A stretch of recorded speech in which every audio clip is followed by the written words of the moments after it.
Fala pessoal, Janser aqui. No vídeo de hoje a gente vai falar um pouco sobre componentes, o que são as componentes do React Native e como que a gente trabalha com elas. Aqui a gente tem o código principal, esse código que o Expo criou para a gente quando a gente gerou o projeto, e aqui a gente já tem um exemplo excelente do que são componentes, né? Cada tag que a gente tem aqui, a gente tem a tag view, a tag text, status bar, e essas tags são componentes. Cada tag dessa a gente abre elas e fecha como se fosse HTML. Aqui a gente tem o status bar, é uma tag self close, né, que a gente fecha ela aqui com a barra e o sinal de fechar, ao invés de escrever novamente como aqui a gente tem o text ou no view. Mas cada tag que a gente abre e fecha, né, que contém algum código ou que faz alguma coisa, essas tags no JSX, cada uma dessas é interpretada como uma componente. Aqui nesse nosso exemplo a gente tem a componente view, e dentro da componente view a gente tem a componente text e a componente status bar.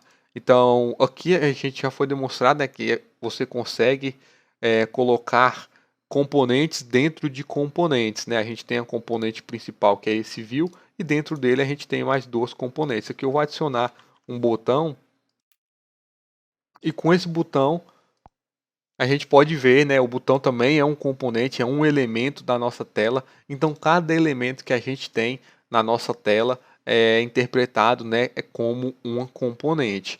E essas componentes, a gente tem algumas propriedades, porque a componente ela pode ser uma componente nativa, que é uma componente do sistema operacional que a gente está trabalhando. Por exemplo, aqui a gente tem o view, o text, esse botão, a status bar também, são componentes nativas que já vêm pronta, né? Elas já estão sendo disponibilizadas aqui para a gente pelo React Native. Mas a gente pode criar uma componente usando componentes nativas ou modificando alguma biblioteca, usando alguma biblioteca. A gente pode criar uma componente, por exemplo, uma lista, um modal personalizado, vários tipos de componentes diferentes, e a gente pode exportar essas componentes e usar nos nossos códigos, né? Então, por exemplo, eu poderia muito bem criar aqui nesse nosso código uma componente personalizada. Eu vou armazenar essa componente numa variável, né? A variável que pessoa, ela recebe uma função e essa função retorna uma componente JSX, né? E essa função, ela também recebe um argumento, né? Esse argumento props. Então, como essa variável pessoa, ela está recebendo uma função que tem e retorna, né, um JSX, isso aqui é uma componente personalizada e que pode ser reutilizada. Por exemplo, aqui no nosso código principal, eu posso posicionar aqui embaixo do botão, abrir a tag, abrir a tag pessoa, certo? Aqui, como eu não vou posicionar nada aqui dentro da tag pessoa, eu posso usar o self close, certo? E aqui essa tag pessoa, ela recebe uma propriedade, né, que é o próximo tópico que eu queria estar falando com vocês, porque as componentes elas recebem propriedades. A gente pode estar enviando dados para uma componente usando esse esquema de propriedade, que é como se a gente estivesse passando algum argumento para alguma função, né? Aqui, por exemplo, essa pessoa ela está definida aqui que ela recebe, né, um objeto props. Então, dentro desse objeto props, a gente vai criar aqui, por exemplo, um nome, que aqui a gente está usando, né, props.name, para renderizar um texto.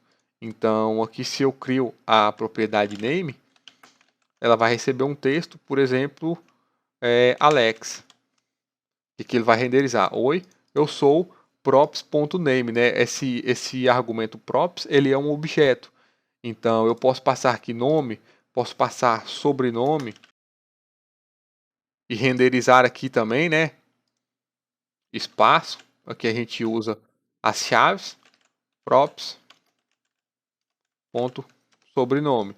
Então, a gente pode criar propriedades e enviar nomes, enviar objetos, listas, strings, vários. A gente pode usar o JSX, né? Como ele é uma extensão do JavaScript, a gente pode usar ele como se fosse o JavaScript comum, né? A gente pode, como vocês podem ver aqui, eu tenho um texto e eu estou mencionando variáveis aqui dentro, né?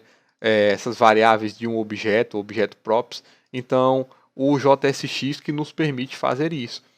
E essas propriedades também, né, graças ao JSX, a gente consegue estar mandando propriedades de uma componente, né, da nossa componente, no caso aqui do nosso aplicativo default, o aplicativo padrão, a gente consegue enviar propriedades para outra componente customizada, né, personalizada que a gente criou. Então aqui se eu salvo, ele vai renderizar aqui, né, oi, eu sou o Alex Lima, né, que foi as propriedades nome e sobrenome que a gente está definindo aqui para essa outra componente personalizada.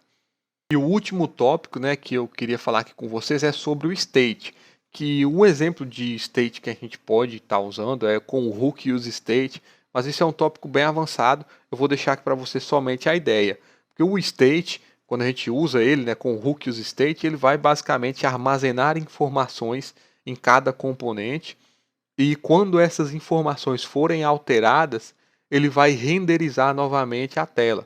Por exemplo, eu defino uma variável nome, e quando essa variável nome for alterada, para mim alterar a variável nome, eu tenho que usar uma função. E quando eu usar essa função, o estado, né, vai mudar.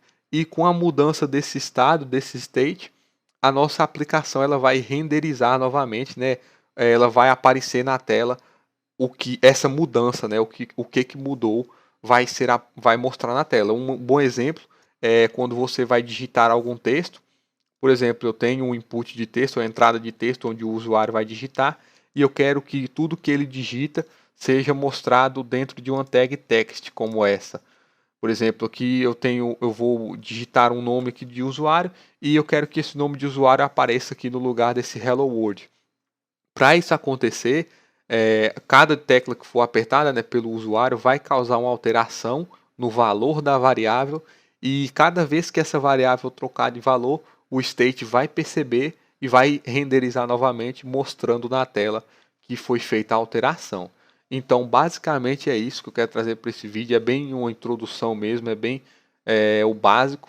E adiante no curso a gente vai aprofundando nisso aí. Então, espero que eu tenha ajudado. Qualquer dúvida, deixa um comentário aí logo abaixo. E é isso aí. Muito obrigado e até a próxima.